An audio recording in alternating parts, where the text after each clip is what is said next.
Assalamualaikum warahmatullahi wabarakatuh. Nama saya Muhammad Hamzah Fansuri dari kelas 10 IPS 4. Di sini saya akan menjelaskan sedikit materi tentang hidrosfer. Hidrosfer berasal dari dua kata, yaitu hidros yang berarti air dan sfer yang berarti lapisan. Dapat diartikan bahwa hidrosfer merupakan lapisan air yang berada di permukaan bumi.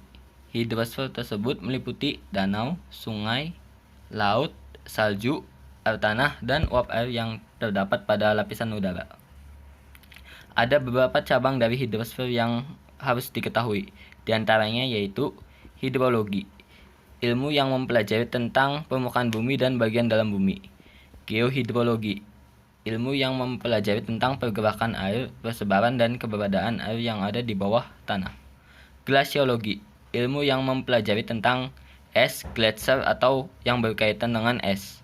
Limnologi, ilmu yang mempelajari tentang danau. Patomologi, ilmu yang mempelajari tentang air yang mengalir di permukaan bumi, baik melalui saluran atau tidak melalui saluran. Oceanografi, ilmu yang mempelajari tentang air laut secara umum. Pengertian siklus hidrosfer. Hidrosfer dikenal juga sebagai siklus hidrologis. Pengertian siklus hidrologi menurut definisi dari para pakar menyatakan bahwa pengertian siklus ini merupakan perputaran air bumi yang mempunyai jumlah tetap serta selalu bergerak dalam suatu lingkaran peredaran. Siklus air, daur hidrologi. Siklus tersebut terjadi diakibatkan pengaruh sinar matahari. Matahari tersebut memancarkan suatu energi panas ke seluruh permukaan bumi, sehingga terjadilah suatu penguapan air dari sungai, danau, rawa, laut, serta juga samudera. Uap air tersebut bergerak naik ke tempat yang lebih tinggi, dan juga suhu udara akan makin rendah, sehingga uap air tersebut disebut akan mengalami satu proses kondensasi. Kondensasi disebut juga pengembunan, merupakan perubahan wujud dari benda ke wujud yang lebih padat, seperti ialah gas atau uap menjadi cairan. Kondensasi tersebut terjadi pada saat uap didinginkan menjadi cairan. Namun tetapi dapat juga terjadi jika sebuah uap itu dikompresi, yakni tekanan ditingkatkan menjadi cairan, mengalami kombinasi dari pendinginan serta kompresi. Di tempat yang tinggi, pada daerah beriklim dingin atau sedang, pada musim dingin, uap air tersebut dapat langsung membeku menjadi salju, disebabkan karena mengalami proses sublimasi. Dari adanya proses kondensasi tersebut, uap air tersebut berubah menjadi titik-titik air yang bergerombol di udara. Ialah sebagai awan. Awan tersebut makin lama makin padat, sehingga titik-titik air akan bergabung satu sama lain untuk membentuk tetesan air yang akan jatuh kemudian ke bumi sebagai hujan. Itulah yang menyebabkan terjadinya hujan. Air hujan yang jatuh pada permukaan bumi tersebut sebagian akan meresap ke dalam tanah dan akan menjadi air tanah. Sebagiannya lagi mengalir di permukaan bumi dan juga sebagian lagi akan menguap. Air tanah tersebut akan keluar menjadi mata air serta mengalir menjadi sungai menuju ke laut maupun ke danau. Unsur-unsur hidrologi. Angin merupakan sesuatu yang menentukan sebuah kekuatan temperatur udara dan kondisi uap air di suatu tempat. Awan. Awan merupakan kumpulan dari beberapa titik air atau es dengan jumlah yang cukup banyak dan juga merupakan bagian dari inti kondensasi. Air tanah. Air tanah merupakan sesuatu air yang bergerak di dalam tanah yang memiliki beberapa lapisan batu pasir yang disebut dengan istilah aquifer. Sedangkan air tanah yang bergerak di dalam retakan batuan disebut air celah. Evaporasi. Evaporasi merupakan sebuah peristiwa yang terjadi karena adanya perubahan air menjadi uap dan bergerak dari permukaan tanah dan permukaan air ke udara.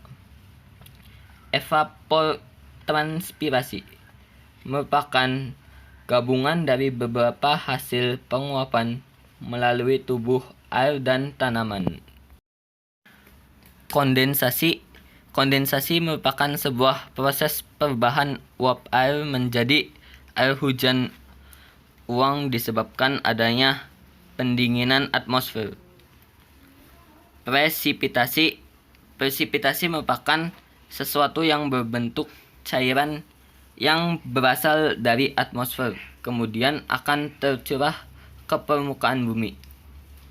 Runoff merupakan sebuah pergerakan air dari permukaan tanah yang disebabkan karena adanya presipitasi air hujan, es, atau salju, sehingga akan meresap ke dalam tanah, tidak termasuk runoff. Biasanya hal tersebut terjadi pada suatu tempat-tempat tertentu pada dataran tinggi. Tubuh air merupakan bagian yang paling rendah di permukaan bumi yang dapat menampung air. Tubuh air tersebut terdiri dari beberapa macam, seperti sungai, danau, waduk, rawa, dan lain sebagainya. Jenis hidrosfer. Dari beberapa penjelasan di atas, maka hidrosfer juga terdapat beberapa jenis dan dibedakan menjadi 3 bagian, yaitu perairan sungai. Perairan sungai merupakan air tawar yang selalu mengalir pada titik yang sumbernya menuju pada muara di laut, sehingga air sungai lebih besar yang bersumber dari limpasan dari mata air tanah. Pada umumnya, air sungai dapat mencapai lebih banyak terdapat karena hal ini disebut krek dan wadi. Pada saat hujan, karena banyak meresap ke dalam tanah dari permukaan air laut kembali ke atmosfer.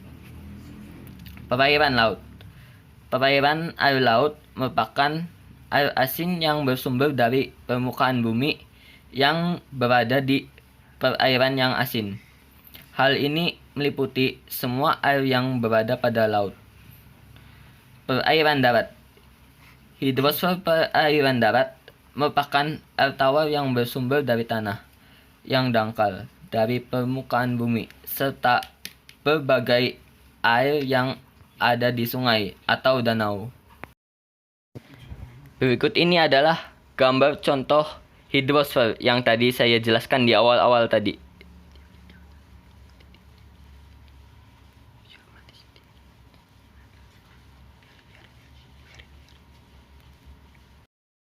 Secara umum, hidrosfer terdapat beberapa lapisan yang diartikan sebagai lapisan air terhadap permukaan bumi.